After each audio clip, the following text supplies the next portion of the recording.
Okay, Sarah, this is my yard. It is full. I have weeds in my pool. So a little fire pit. This is kind of my staging area where we were building a lot of stuff. We cut our wood over here. And one thing we had to deal with was the fact that this ground is not level. So this bottom piece of wood is level. This coop is level. And one thing just to note is this is a 6-foot door. So it's a 6-foot door. The coop is basically 6.5 feet tall. Or I'm sorry, the run is basically 6.5 feet tall. And what we used here is actually hardware cloth. It doesn't feel like cloth, it's actually wire. But each of those the openings are 1/2 inch, which is perfect because you will not get mice, you will not get rats. You'll get bugs and possibly baby snakes, but the chickens like to eat them. So one thing I was doing on Thursday is I was actually, you know what? I think it was Saturday morning. I raked leaves in my yard because I had a ton of them, and I threw them in the coop. I don't know if you can see this, but even the top of this is hardware cloth. And we didn't just staple it. In some places, we actually put 2x4s on top of it to further secure it. So Joshua was crazy about getting this right. This has a nice sturdy handle, 3 hinges, so it's pretty good. We would have liked it if we could have put this on the opposite way, so the hardware cloth was in the interior. But the reason we did it this way was because this opening isn't perfectly square. And the only way we could get this to work was to do it this way. And then another thing we realized after is if I'm a predator trying to get in, it's pretty hard to push against here. It would have actually been easier for a predator to push against the other way. To get your corners of your door to be really sturdy, we found these L and T brackets, and they really help just kind of keep everything together. These star screws, you have to get a special bit for your drill, but it's doable. And if Rob doesn't feel like doing this, Sarah, you can very easily just get a handyman to do this for you. So this is a nice little opening. One thing I was scared of, and I told Joshua about this, I was scared that I might actually manage to lock myself in the coop. So this goes this way. I would have to lift this up to lock it, right? So I open it like this, and I can open and I can go in the coop. And you can see this 2x4 just kind of keeps everything real good. I actually have my gutter right here, but I'm going to be doing something a little different, probably some crushed granite here, just to facilitate the runoff so I don't end up with everything muddy. But this is something I realized, live and learn. So I can go in here, and one thing is, if I do manage to lock myself in the coop, I have this wire that I can pull and it'll come up.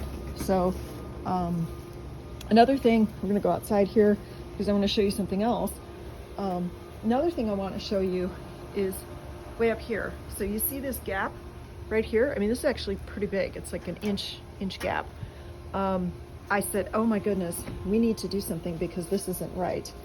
And so Joshua ripped a 2x4 in half the long way, and we use this so that not only does the door not push into the coop, but that it fills that gap. So you can see right there. So this whole project has been, here, I'm gonna lock myself in the coop, which is like really hard to do. No, I'm kidding. But yeah, I pulled this and then I stapled it here so there's no chance of it accidentally going out through there, because I would have a hard time getting out of here. So this is something I got from my friend Pepsi, Cup of Water Poultry Drinker. They know how to drink from this, and I set it up on one of these bricks. I have a whole ton of these bricks, and I use them to keep these 2x4s off the ground. We kind of screwed them in the fence, and then we laid these 2x4s. We measured and laid these 2x4s in there. So we also did it against the brick, and these are these special blue screws that go into brick. You need a special drill bit to do this, but these are just scrap pieces of wood, and then we kind of set this on top. It's not supporting a whole roof, just hardware cloth, so it really wasn't that big of a deal. And I would say probably weekly what needs to happen, and you know, I'm getting wet because there's leaves on top of here. Leaves don't fall in here. I actually have to put them in. One thing that I have to do is look at this periodically to make sure that I have nowhere for pests to get in. Joshua's sister, actually his daughter, this was her idea. Somebody had given this to Joshua's sister. She's the one who used to own the chickens for, I think, for Christmas, the fluffy butt hut, and Joshua put it on the, this was his daughter's idea. Patty needs this. So I got it. It rained a lot last night, and this doesn't keep the rain out, the coop does. So you can see, this is where the chickens would go in and out of the coop. And it did get a little bit of water in there, but it's really just from the entrance. These on the coop itself they have, big plane. They have a little bit of an opening, and that's so in the summertime we can get lots of airflow through there.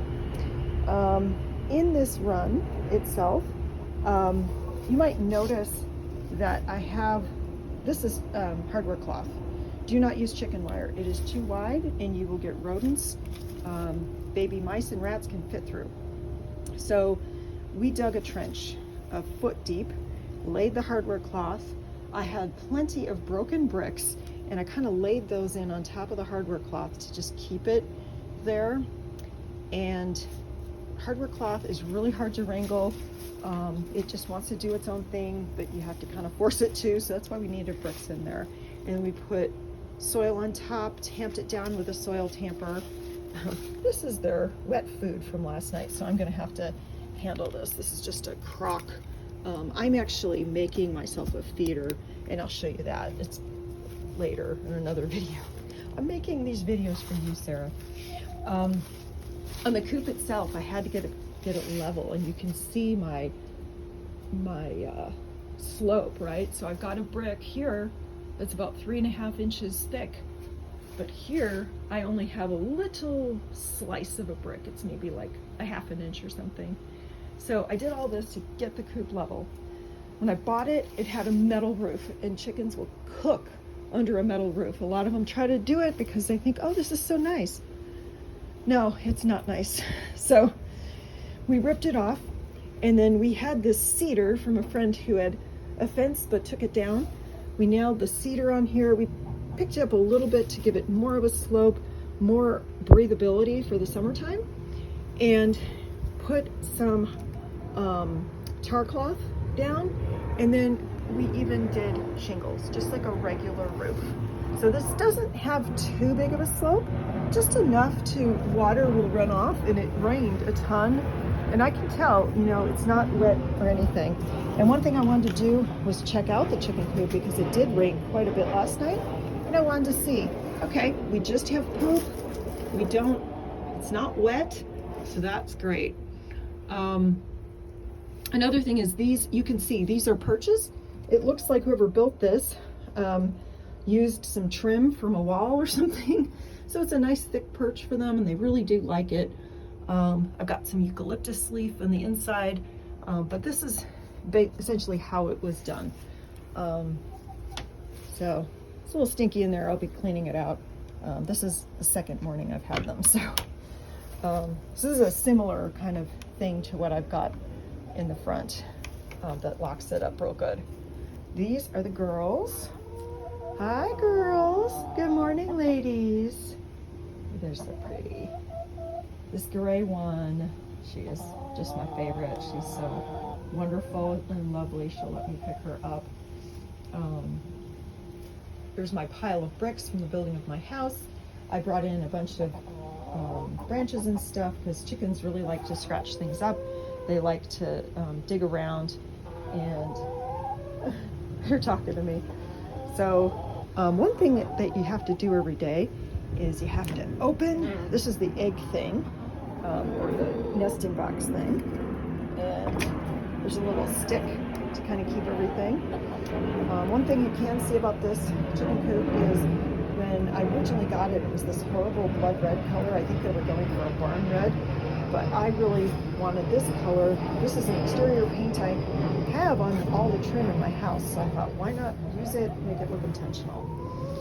So, in fact, you can see the color there. Not my style. And I couldn't really paint too close to the ground because it was a little dirty, and so I just did the best I could. The bottom doesn't really matter. So we'll go in and we'll see, do we have anything?